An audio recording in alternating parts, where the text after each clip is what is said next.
fam, we're back and it's time for another new moon and another lunar cycle overview.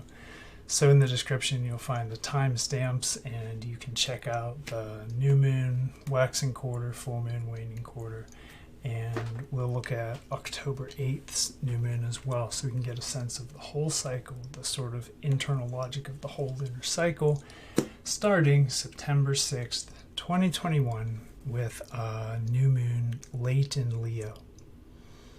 So this will be the second Leo new moon in a row, the first in early Leo, and that happened when all the personal planets, Sun, Moon, Mercury, Venus, Mars, were in Leo. That was last month, and so there was a very fiery, very expressive, very charismatic, and a little bit self-expression kind of oriented energy around all of last month. This month there are really many interesting alignments. It could be another really beautifully inspired artistic cycle, or like a creative cycle. In any creative ways, people could have access to a lot of beauty and inspiration and growth.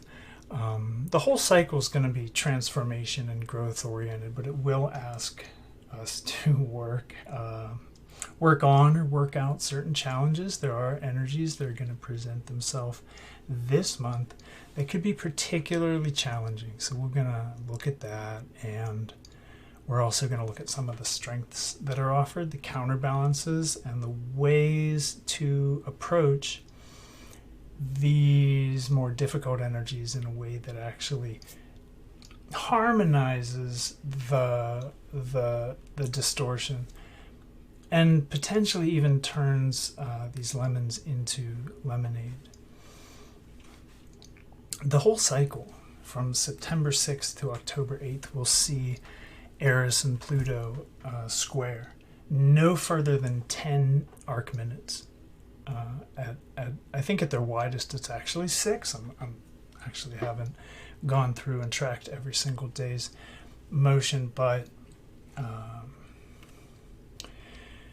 between their fourth exact square or contact and their fifth and final square contact in late October, it's actually October 9th. I'm sorry, it's a bit early October.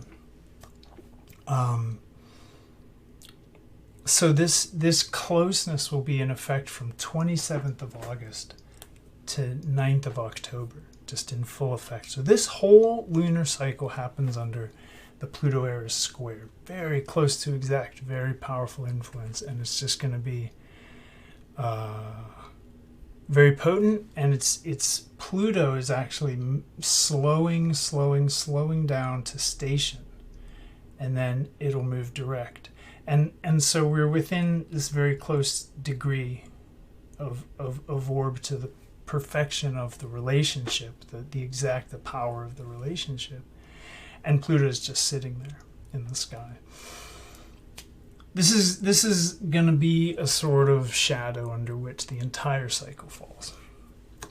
So in my January 2021 video, we looked at the Pluto-Eris, the whole planetary cycle, back to the 7 Years' War through World Wars I and II, and the Spanish flu epidemic, through Reagan and AIDS, to Trump and COVID, and we saw some of the patterns that manifest in the nature of this Pluto-Eris relationship. I want to take a second, actually go over. So this is 2020, and everyone's favorite year. And what we saw is that Pluto and Eris entered the degree of the 1 degree of orb. So this is when the action starts to happen under an astrological influence.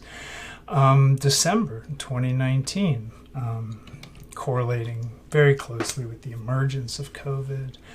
We had a second contact in June of 2020. And the second contact, really, if you look at the headlines that just go back to the news from that time or that day, what was really front and center was especially in the United States, was the alt-right and this sort of like, white power, white supremacist movement making noise. There were a lot of police killings, just public assassinations of young black people, many of them just flagrantly videotaped, just cops really abusing power, white cops abusing power on black citizens. And at the same time, you had the BLM movement, Black Lives Matter. They were protesting. It was a massive protest movement. It actually got more people up and out of their house to protest police brutality and homicidal injustice. It got more people out than I think, ever since Vietnam. The people protesting the war at that time is pretty significant. Then for the third contact, this was a crazy contact because it started in November 8th. We had the presidential election. And this presidential election stateside. I'm in the United States. And at the time of this Pluto-Eris square, what we're dealing with also is Pluto in conjunction to United States natal chart's Pluto placement. So United States is coming up on a Pluto return. So all of this really hit U.S. really hard. So here's U.S. election. Here was the riot at the Capitol building, the quote unquote coup or insurrection. So there's been a lot of divisive, polarizing, just drastic, violent, or forceful action around the Pluto-Eris square. Fast forward, here's the lull where we had a decided reduction in the number of COVID cases and hospitalizations, and here we are in late 2021, and because Pluto stations direct here, what we have is a very short period of time between the fourth and fifth contact relative to the unfolding of the first three. The fourth and fifth contact of a five contact aspect are going to be the integration of it, the beginning to digest, to learn the lessons of, to reflect back and start to kind of see, what did we learn and how do we integrate this into our wisdom moving forward. Everything has its medicine, even these very bitter experiences. And we're going to be under the intensity of this close relationship, and these we actually won't have any contacts proper. We won't have any contacts between Pluto and Eris during this cycle. It's just that the entire cycle will take place when they're so close. It's like, you'll see when we do the chart work, there's going to be little difference between the exact contact and then the flow of the whole next month. So that's a lot. Thanks for staying with me. I know some of you just want to get to the video, see the breakdown, what's happening, and we will definitely get there. So let's take a look at how things are sitting for the new moon. Like I said, new moon takes place late in Leo. We have Mars, Mercury, Venus on fixed star Spica, the grain, the sort of sheaf of grain in the hand of the goddess, and we have everyone pretty much where we left them except Jupiter, who slipped retrograde back into the stars of constellation Capricorn. Very close to Deneb al-Jedi, and technically a little closer to Capricorn than Aquarius, although definitely on the cusp.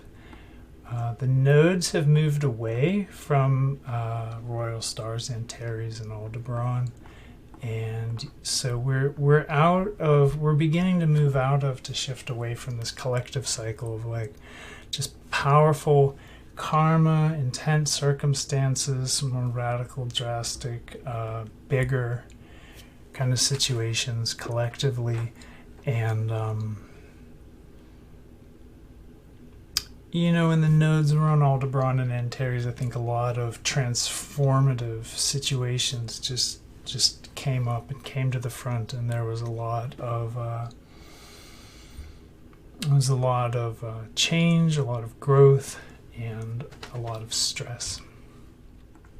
So we have here Leo, and I did talk last month a lot about the qualities of Leo, the properties of Leo.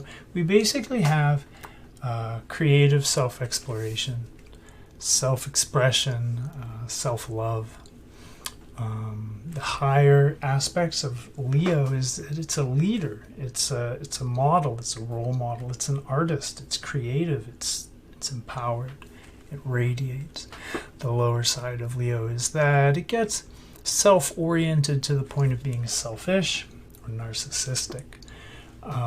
In late Leo, where Sun and Moon are now, we see more and more of the expression of the teacher, the guide, the beacon, the lighthouse.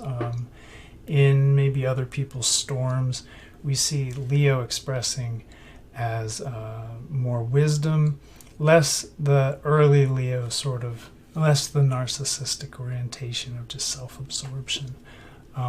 Great communication, especially with fixed star Denebola. Really the ability to share wisdom, to share information, knowledge, power. So Leo's love, Leo's power. And when we look at the aspects that that Sun is making, we can see many close ones. We have all of these aspects in the aspect table to the right. Look at how many are 0 degree aspects. Well, that's a lot of very close relationship. And when we look down, we see conjunction, trine. In conjunctions tend to just not be as important, but at 4 arc minutes, it's going to be important. And then you have the Ptolemaic aspects, the important aspects like the square, trine. In other words, we're dealing with a lot of close relationships. This is going to manifest as a certain intensity, act as a certain catalytic kind of spark to really light something up. So we want to really be on top of this one this month and see where am I throwing sparks, right? Where am I is the fire controlled? Have I made my preparations? Have I built my stone ring? Have I cleared the area of flammables? This is the kind of influence that, obviously this whole year, climate and global temperature situation aside, it's just been a very hot year in social, in political, in interpersonal. It's just been an itchy, hot, sweaty, fucked up year where we've been trapped. And so we have to be careful at this point because of all the pent up psychological and emotional energy, what we're doing with fire and with sparks. So naturally at this time we see Uranus in Aries, trine to Sun Moon in Leo to perfection. Absolutely 0, 0, 0. So just as sun and moon are like aligning, synergizing. There's a perfect trine to Uranus in Aries. So what does that mean? This is really fiery. We have Aries and Leo, fire signs in trine. So they're syncing up. Both Aries and Leo are very self-oriented, very more boisterous, aggressive energies. And then we have ruler of Aquarius, Mars in Virgo, trine, very closely, I believe. Yeah, 21 minutes, 0 degrees, 21 minutes, trine to Pluto in Sagittarius. And this is really bringing in the more refined and developed and truth-oriented fire energies, away from the more like primal and blunt and self-oriented fire energies. So we do have Mars and Pluto working together, but when you get Pluto and Uranus resonant in any way, you've got the catalyst, you have change. It will happen, something will transform. So we just want to be ready for this. Uranus in many ways governs change, and when it's in contact with Sun, Moon, this closely, you can expect the unexpected. You can expect things to arise in more explosive and incendiary ways that collectively are going to be the cause of change, evolution, growth, transformation.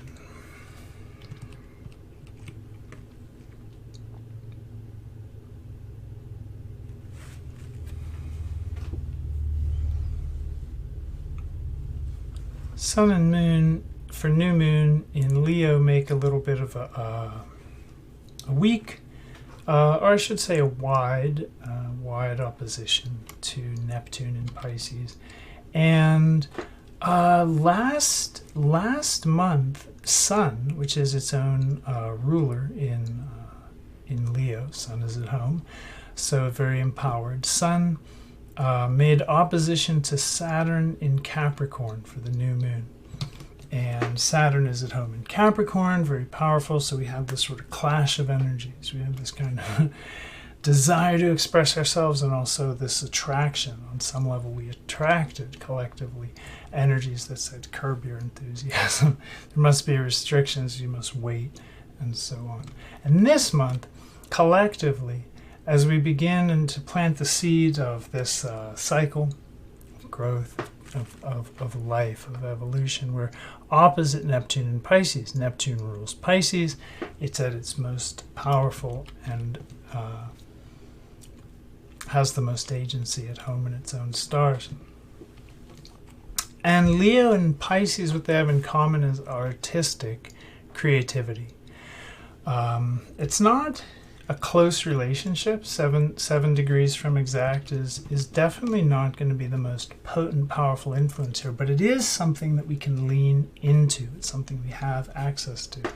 Pisces rules visionary inspiration, emotional sensitivity in the realm of music, theater, all kinds of art, and definitely the sort of like dreamy, visionary, right brain inspired, kind of tripped out artistic influence, where Leo rules artistic expression, creativity, the actual act of putting something down, creating something that wasn't there before, kind of generative, very generative energy. So this could be very, very creative cycle from that point of view. And also in close trine, we have Mars, Pluto, Venus, Jupiter, and to some wider extent, Mercury, Saturn. And so we have the inner planets of Mars, Mercury, and Venus, and they're in harmonious relationship, effortless relationship. The trine is just nice. It's when energies work together, move together very naturally. And what brings Mars, Mercury, and Venus together as a group is that they're inner planets, they're personal planets. They're very concerned with the conscious experience of ourself, without getting too into detail, what brings Jupiter, Saturn, Pluto together? Power. They're planets of power. Jupiter, social power. Saturn, the power of collective and orthodoxy. And it's very closely related. Society is not the same as orthodoxy, and Saturn's not limited to orthodoxy. When you get Jupiter and Saturn together, you have a lot of financial and worldly and temporal power that's expressed. And Pluto just is power, personal power, the power that comes with being a consciousness. You just have agency. And that's Pluto. Pluto is this deep power. So we have a lot of empowerment. We have a lot of empowerment to the inner planets in Virgo, which are reflecting Virgo's radiance of improvement, of uplift, of dignification, of disillusionment, of discovering what is real, what is true, what is important, what is factual. And this is very good. I think honestly that throughout the cycle, as many difficulties as may present themselves, it's going to be a very educational and empowering cycle. Venus sits on fixed star Spica, Alpha Virgo, again the chaff of wheat in the goddess's hand. And so we have this Eris-Pluto relationship, and this is a theme we're going to see repeated throughout the month, but we have the instigation of it on the new moon, planting the seed, setting the stage. And Venus on Spica is very well positioned for good luck, for gain, for good fortune, for kind of gentle, quiet appreciation. Spica is a great star. It's very fortunate, and it's of the nature of Venus, so it's resonant already with the planet Venus. But when we have a T-square in opposition to Eris and a square to Pluto, we have this energy which is manifest, as I was mentioning before, as strife, war, chaos, internal conflict, manipulation, secrecy, polarization, dramatic violence, social upheaval. With Venus on Spica T-squaring it, the challenge that's being asked of us is to appreciate all of this. To kind of love it. Not because it doesn't suck, but I mean, it's a challenge. Can we appreciate and even love all of this chaos, even maybe understanding it as an offering from the universe for us to grow, a challenge for us to overcome and gain in our personal power and sovereignty through. So this is Venus on Spica T-squaring, opposing Eris, T-squared by Pluto. And any T-square is going to bring emphasis to the focal planet, which is kind of where the whole thing gets channeled through. This is Pluto, again, ruling transformation. So we have this tension, we have this kind of dynamic tension that's going to focus on the energies of total metamorphosis of something. In many ways in Sagittarius it's the world, the whole world, the globe. But also in Sagittarius it's going to be our relationship with truth, with as this is like a philosophical kind of metaphysical question, like what's actually true here. So actually Venus on Spica square to Pluto in Sag all on its own, just without looking at some of the other dynamics that condition the situation, is really going to bring people to a more natural and more to a higher resonance with actually what's really true. do have an interesting arrangement with Jupiter and Eris, and they're in sextile all year, and I really haven't talked about it this year, and it's September, so I thought I would mention just that Jupiter sextile to Eris is not any. I mean, Eris doesn't like to be touched. It doesn't matter if you like make contact with the sextile or the trine. Like, Eris is gonna throw whatever it touches. It doesn't seem to take harmonious aspects very well. Although with Jupiter in sextile, there could be an increase and expanse of chaos, but there could also be learning and benefit from the chaos. There could be the deepening of wisdom on a deep, like, intuitive pattern recognition kind of way through the experience of navigating chaos. And the reason I bring it up this month is because right in the middle here of the other side of the chart, making two conjunctions, in conjunctions, making two in conjunctions to the Jupiter sextile with Eris, we have Mars. This is called a yod, or a finger of God, and whenever we have a finger of God, the planet at the head of the yod tends to feel very driven. Now, Mars is already drive and motivation. So we may feel frustration. We really just might have a terribly itchy month where we just want to crawl out of our skin for some reason, probably somewhat obviously related to the pandemic, but we may want to resolve or improve the situation. This is Virgo's light.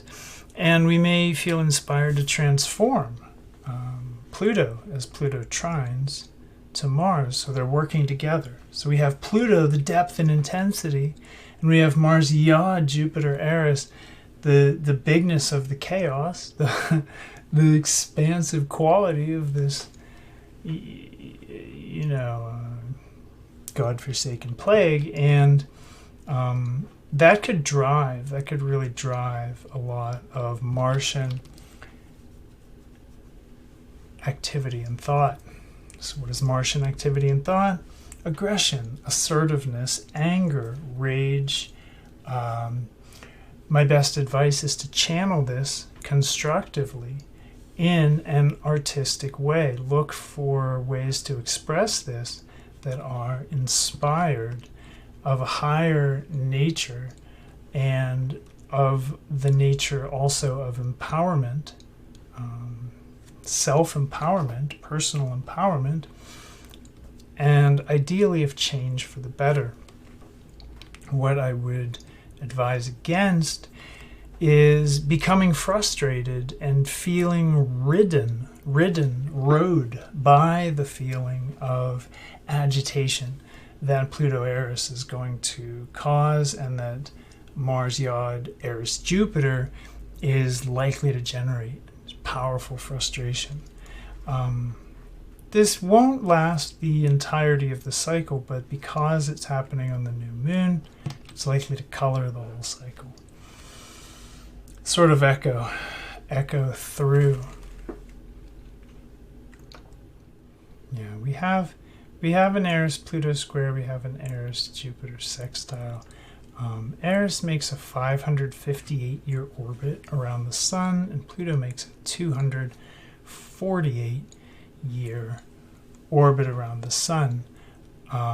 You'll see that these are slower planets. Even Jupiter, it takes 12 years to orbit around the Sun. But then all of the inner planets are just a whole different ball of wax. They're going to move quickly. Even Mars makes a 687-day orbit around the Sun, and that's the longest of the inner planets. So what we have is relationships in effect that are of the nature of kind of the slow burn through time. In fact, if you remember from a couple months ago, we were talking about Saturn in Capricorn square to Uranus in Aries, and that is actually still in orb, just fading out. If you take a square out to 7 degrees. We're almost there. For a lot deeper dive into the Eris-Pluto situation, again, I want to recommend that January 2021 lunar cycle video, which included an overview of the Pluto-Eris planetary cycle. And I also have a video on my channel on Eris in astronomy, astrology, and mythology. And that'll help you understand why I always generate Eris in a chart. It's about the same size as Pluto, and when it pops up, even these two little dwarf planets, these two little, they're not planets. They're just, asteroids or something. No, they're important and they're powerful, and they will shake it up. So this is the new moon. That's the template. Again, what we see here is that Pluto-Eris is in a very tight aspect, very close aspect to each other, and that all of the planets that govern change and transformation, stress, strife, struggle, and conflict are highly activated. But there is some good news.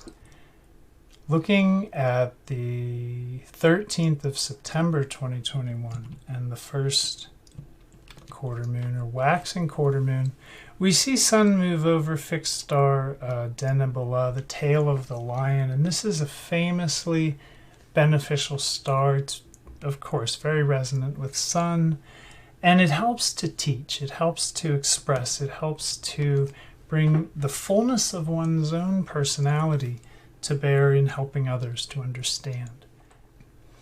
So, collectively, we have Sun here. It's going to be a very assisted.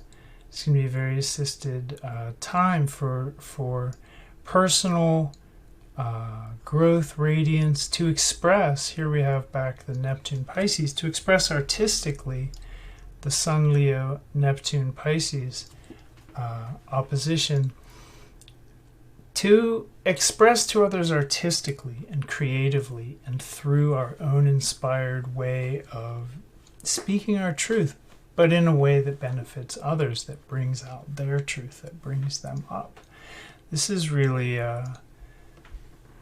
one of the higher expressions of this odd connection between Leo and Pisces here, because they don't naturally oppose each other zodiacally, but in the actual heavens, the degrees of late Leo and early Pisces make exact opposition. And here we have those rulers, Sun Leo and Neptune Pisces, in strong contact. Now, not only that, but they're T-squared by the moon.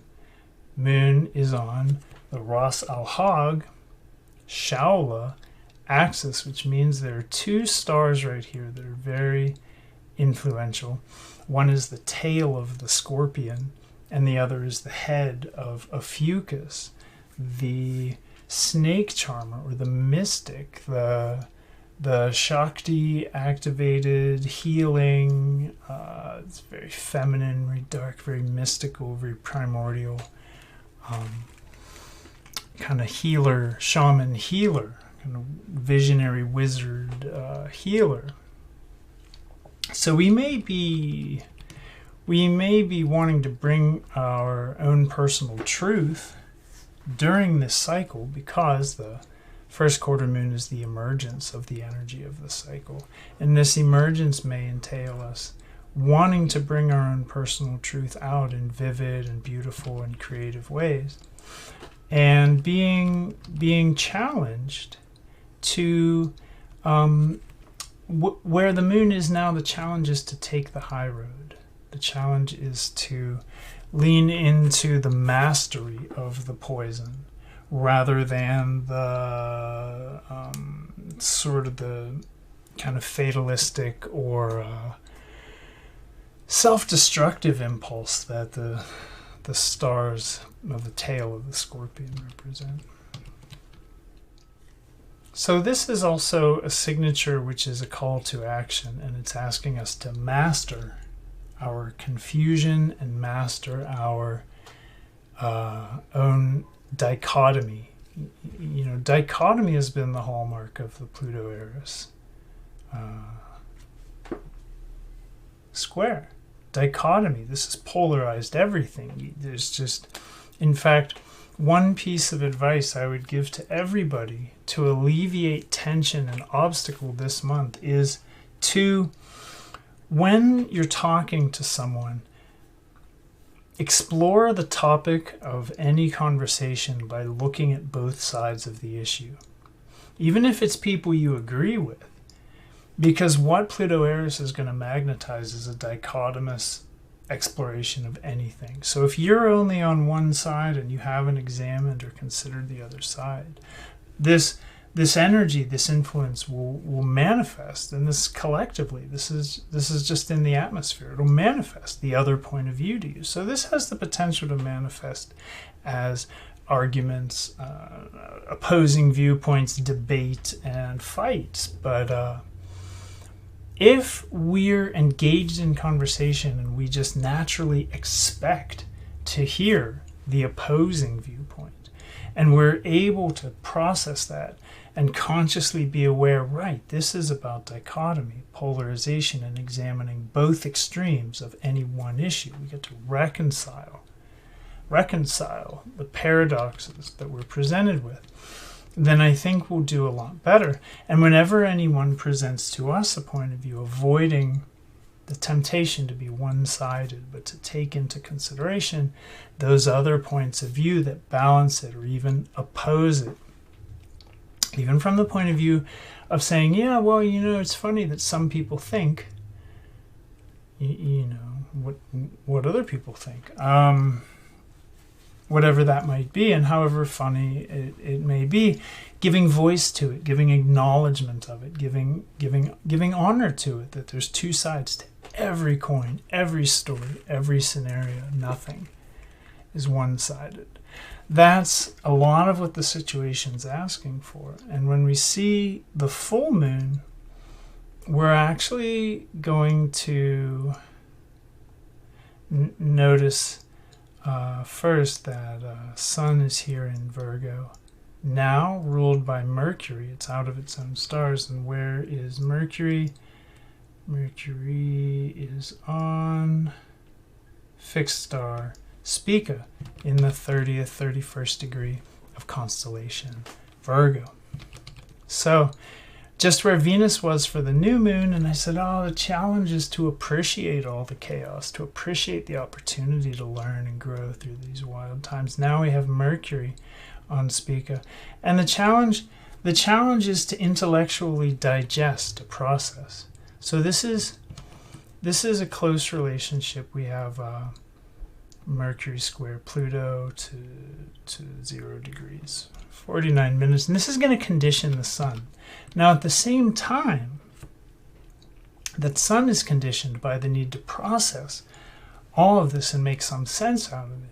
Moon is with Neptune in Pisces, which is very intuitive, very sensitive, but a little prone to confusion, especially when it's in opposition with bodies in Virgo. But if we can recognize that, we can use the opposition to lean into the natural contact between Pisces moon and Virgo sun, which is the Pisces moon is the right brain, visionary, non-linear, dreaming, artistic aspect of consciousness that's intuitive, non-logical, non-rational, non-linear.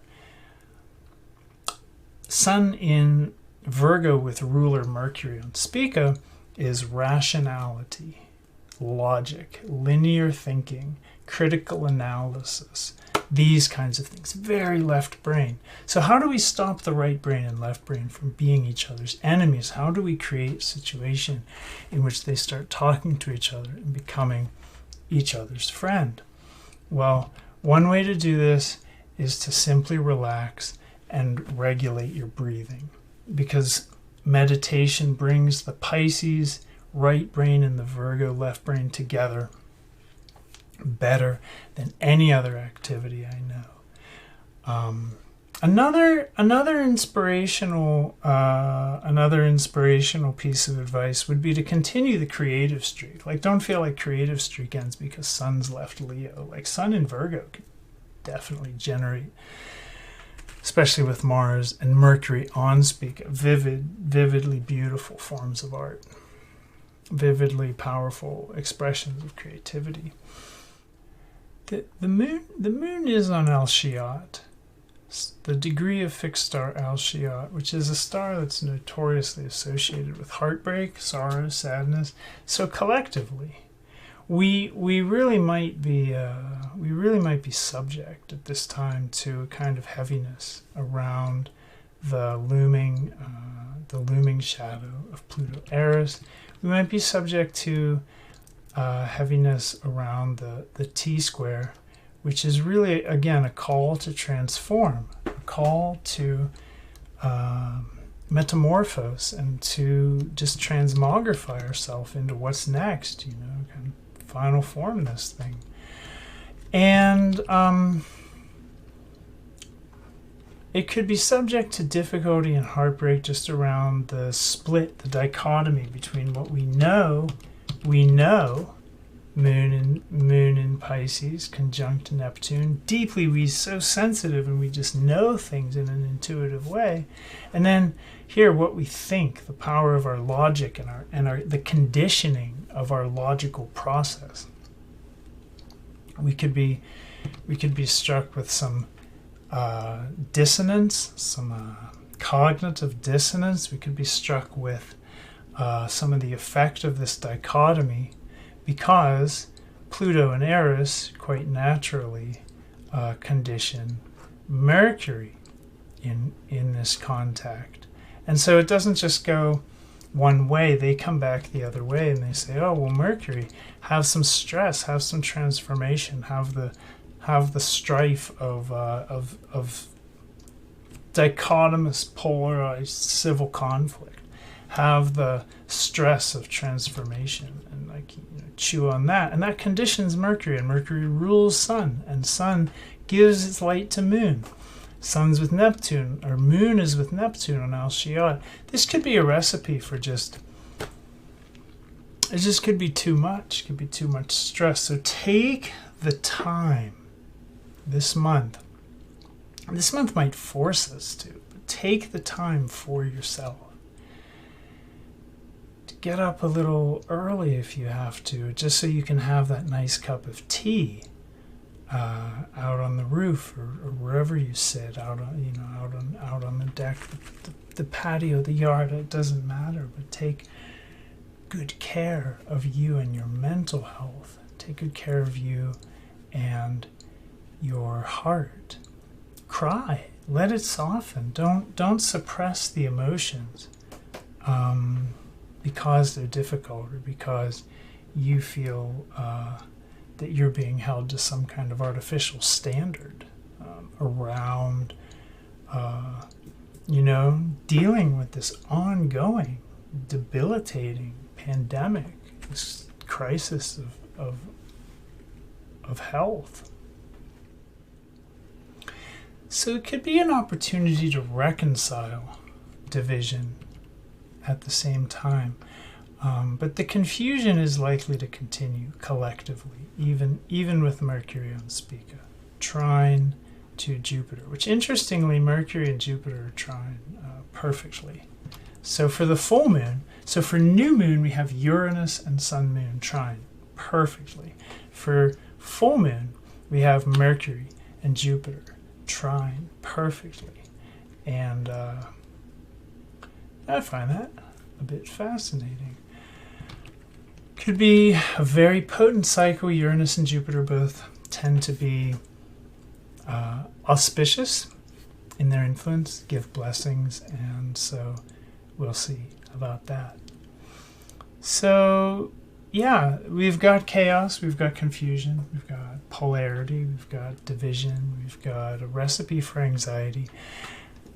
And the upside is that even though anxiety is Virgo's specialty, and Mercury is in one of the most critical positions relative to anxiety-producing factors, what Virgo needs is actually just the chill, calm, cool, Piscean kind of like, let it go, bro. Like everything is what it is. It's all love, and we're connected to that. It's all one. It's all an expression of the ocean of consciousness and the mystery of the blissful expanse of reality. This is hard to reconcile, but Sun is with Mars, who is making that yod during the new moon, and it sets up a template of being driven to extract the positive. This is Jupiter, the opportunities, the lessons, the wisdom. Jupiter, from all of the struggle of chaos represented by Eris. And so, yeah, we have all this stuff. We have all this, wild anxiety-inducing energy, and hopefully we'll be so motivated to actually learn from this and to channel it constructively that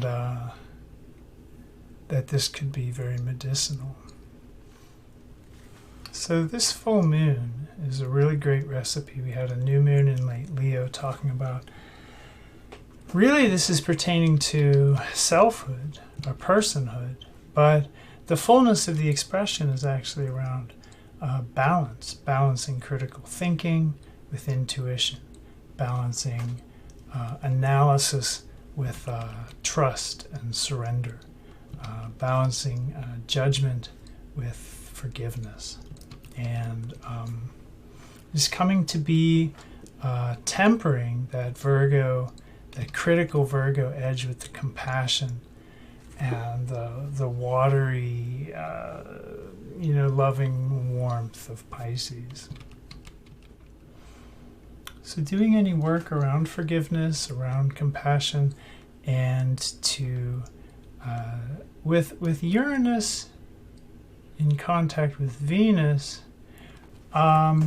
this is a great energy, a great full moon to look at building a love that lives within us, that's deconditioned, that decolonize your heart, decondition your love, move towards the unconditional. That's the great expression of Moon Neptune in Pisces, and that's the great change, Uranus, that can come to our experience and expression of love, Venus, through softening, forgiveness, compassion, tempering everything with a sort of surrender to the kind of necessity, the evolutionary necessity for these sorts of cycles, chaotic as they may be. We move on now to the waning quarter moon. And the waning quarter moon's in Gemini, and we'll probably have a lot to think about as we take stock and look at where the cracks showed, look at where our growth edges exposed themselves, and we, scraped our knees, climbing the mountain of personal growth that this month presents. And the natural square between Gemini, where Moon is, and Virgo, where Sun is, the natural square here is anxiety producing. Just like the natural square between, or just like the square between Mercury and Pluto produces the anxiety of change. Mercury squares they produce anxiety, and the square between Gemini and Virgo is indicative of the anxiety that is inherent in left brain consciousness, when we don't balance it with that right brain ease.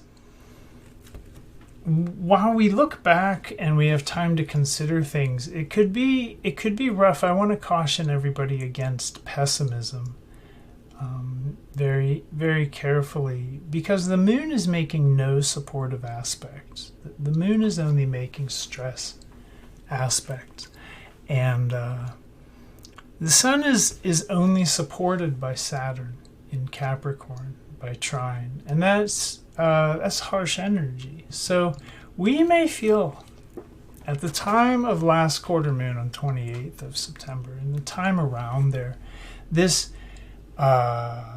sort of point in the cycle where we take stock and start to let go and move toward the next cycle, we could really feel very pessimistic. That would be very easy to see. We could just feel defeated, we could feel stressed out, we could feel burnt. And this is one more reason to take care of yourselves through this cycle. Like, really go hard on the self-care. Go hard. I mean, being indulgent is like, it's kind of Leo's specialty. Like, Pisces likes it too. Like, make an extra hot chocolate. Gain a couple pounds. Like, no one actually cares. Just be good to you. Be okay. I'm not just saying that because I'm thin. I'm saying that because we're the only ones that really judge ourselves harshly on like how indulgent and how, you know, whatever we are. And looking forward to see what we're making way for from that waning quarter moon in Gemini. We're now looking at the next new moon on the 6th of October. Earlier in the video I said 8th. I was mistaken. We have a new moon on the 6th of October, and that will be our Gemini new moon, and that's going to take place in conjunction with Mars, opposite to Chiron in Pisces, and looks like trine up to Saturn. But the main event is actually that Pluto is stationed. Pluto is stationed direct, and right now this moon will happen just as Mars makes in conjunction to Uranus, and Pluto is almost exactly square to Eris for the 5th contact. That's right, friends. This will pass. We will, after the end of November, begin to see these conditions and energies and circumstances fade. This will change. It will wash away. The world will be marked by it, and the world will be changed. It has been changed and will continue to be changed by it, but the situation will not loom as a pandemic forever. The chaos and strife affecting the United States and thereby the globe, to the extent that United States is important to other countries. This will start to ramp down. The whole thing is on its way out because Pluto stations direct and then begins to move out of square after October 9th. 3 days after the next new moon. So that's actually the most important feature that I see. Yeah, as Pluto starts to fade out, it'll move direct into the degree. It's right here on the cusp of Sag and Capricorn, constellationally speaking. That's the degree of Pluto in United States natal chart. And as that event approaches, that Pluto makes its return, the influence on the United States is going to be significant, impactful. United States will transform, will change over here. Something big is brewing, and as that approaches, I'm going to make a video about that. But for now, my friends, I think that we have come to the point in the video where I reiterate my caution to you. Chill out. No, honestly, relax. It's like the person who has to fall down the hill or go through some kind of accident or fall off the ladder or whatever, who braces themselves and they get all tense. They've broken, several bones. But the person who is relaxed, who doesn't even recognize what's happening in some cases, although there's a difference between ignorance and bliss, the person who can stay loose, stay deep in their breathing, stay centered in the transitory nature of all this, and the idea that we do have the blessing of Spica with us through several of the major relationships to this Pluto-Eris square. The idea that we consciously lean into our own sense of ease and self-care and relaxation is going to be huge, because this is likely to be a very stressful month. So I wish you all the very best. I hope you can channel any anxiety that's produced as constructively as possible. And I hope that you all have a delightful month. There's a lot of potential here for every obstacle. The potential to turn it into a blessing is the same as the magnitude of the obstacle. I want to invite you to give thumbs up to this video if you liked it, subscribe to my channel, do the YouTube stuff, and to join us on Facebook in the Sidereal Revolution group. We're constellational astrologers and people who are interested in learning in constellational astrology. That's where we hang out. And I want to say that the Pluto-Eris square is actually the last of the alignments that came together in December 2019, January 2020, Saturn-Pluto conjunction on January 12th, 2020. That, had a huge role to play in COVID. Sun and Mercury were with it. In Sagittarius, Jupiter was with South Node. It was a recipe for disaster. Absolute, total mess. And that's what we've had. The last of all of the conditions and alignments and aspects and relationships that came together at that time collectively, the last of it to ease out is Pluto and Eris. And so we will, by next spring, we will by this winter see this start to fade, but by next spring it will be different. Everyone wanted 2021 to be better. That's not a high bar, but 2022, I actually do really feel like we are going to make collectively as a planet, as a people, and on an individual level, we're going to make those moves towards the world we want to be living in again. Less powerless, less trapped in our circumstances. So on that note, my friends, thank you as always.